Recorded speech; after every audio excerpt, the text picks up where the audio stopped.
Lucas moved into an old building in downtown São Paulo in March. The apartment was on the 7th floor, number 704. Cheap for the location, but the real estate agent warned. The previous tenant left suddenly, didn't ask why. The first few weeks were normal. Walls peeling a little, creaky parquet floor, window overlooking the building. But at night, when everything quieted down, Lucas started hearing things. Not ordinary neighbor or street noises. Footsteps. Slow. Heavy. Coming from the internal hallway, stopping exactly at the bedroom door. He thought it was the upstairs neighbor, but the 8th floor was empty, the doorman confirmed. Renovation for 2 years now, no one lives there. One night, the footsteps stopped right at the bedroom door. Lucas lay frozen in bed listening, then came breathing, slow, deep, as if someone was pressed against the other side of the wood. He got up, turned on the light. Nothing. He opened the door. Empty hallway. But on the floor, right at the threshold, there was a wet footprint, large size. Barefoot, as if someone had just stepped out of the shower and stood there. The next day, Lucas searched online for the building's history. He found a 2012 news article. A 38-year-old man, resident of 704, was found dead in the bathtub. Caused drowning. But the report said he was alone. No signs of struggle. The old obituary photo showed a tall man, full beard, sunken eyes. Lucas felt a chill. The footprint on the floor had exactly the same wide shape he imagined. For that man. He tried to ignore it. He put a rug over the mark. But the nights got worse. Now the footsteps came from the bathroom. Water dripping, even with the faucet closed. He would go in and find the shower curtain pulled back, as if someone had just stepped out. The mirror fogged up even without steam, and written with a finger on the glass always the same word, stay. Lucas started recording the nights on his phone. On the third recording, at 3:17 a.m., the camera caught something. He was sleeping. The bathroom door opened on its own. A tall silhouette entered, stopped beside the bed, tilted its head, then turned toward the camera. The face wasn't blurred.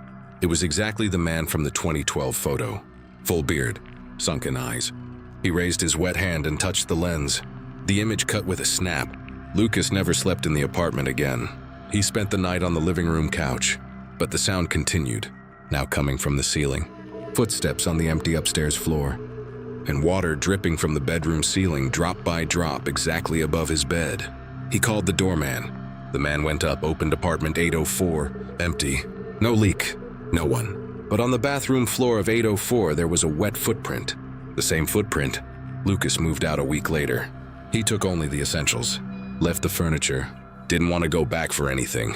Months later, he still wakes up to the sound of dripping. Drop, drop, drop. And sometimes, when he looks at the ceiling of his new apartment, he sees a damp spot forming right above the bed.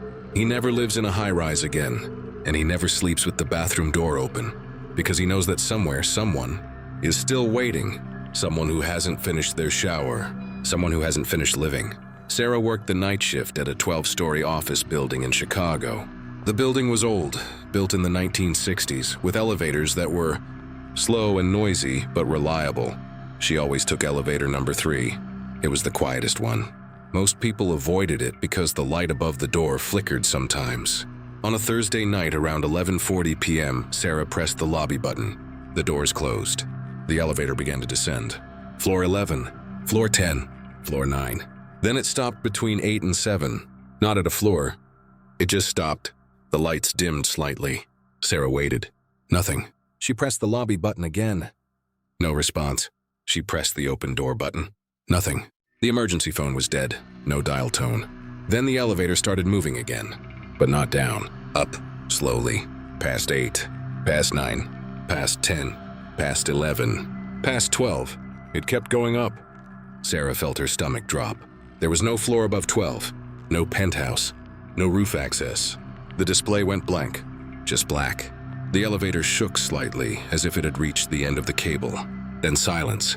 Complete silence. No hum of machinery. No air circulation. Sarah's breathing sounded loud inside the small box. After what felt like minutes, the doors opened. Not to a hallway. To darkness. Pitch black. No light. No visible walls. Just an empty void beyond the threshold. A cold draft drifted in, carrying a faint smell of concrete dust and something metallic. Sarah stayed inside. She didn't step out. The doors remained open. She called out, "Hello?" Her voice echoed strangely, as if the space beyond was much larger. Then the building. Then she heard footsteps. Slow, deliberate, coming from the darkness. Heavy shoes on concrete. Getting closer. Sarah backed into the corner of the elevator. The footsteps stopped just outside the doors. She couldn't see anyone, but she felt watched. A voice, male, low, calm, spoke from the dark.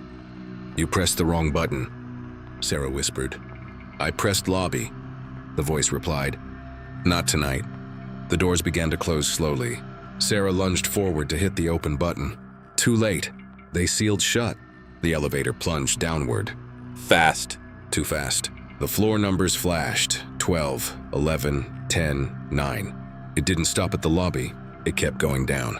Past B1, past B2. Past levels that didn't exist on the panel. Negative numbers. 3, 7, 12. Then it stopped. Absolute silence again. The doors opened. This time to the lobby she recognized. Marble floor. Security desk. Glass doors to the street. Sarah stepped out quickly. The doors closed behind her. She turned around. The elevator was gone. No sign it had ever been there. Just a smooth wall where the doors should have been. She never went back to that building. She quit her job the next day. But sometimes when she rides elevators in other places, she counts the floors carefully. And if it goes past the top or beyond the basement, she presses every button and gets out at the first chance. Because now she knows.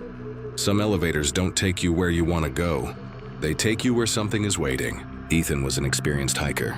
He knew the Appalachian Trail well, had section-hiked parts of it over the years. But this trip was different. A lesser-known side trail in the Pisgah National Forest, North Carolina. Only locals used it. No signs, no markers.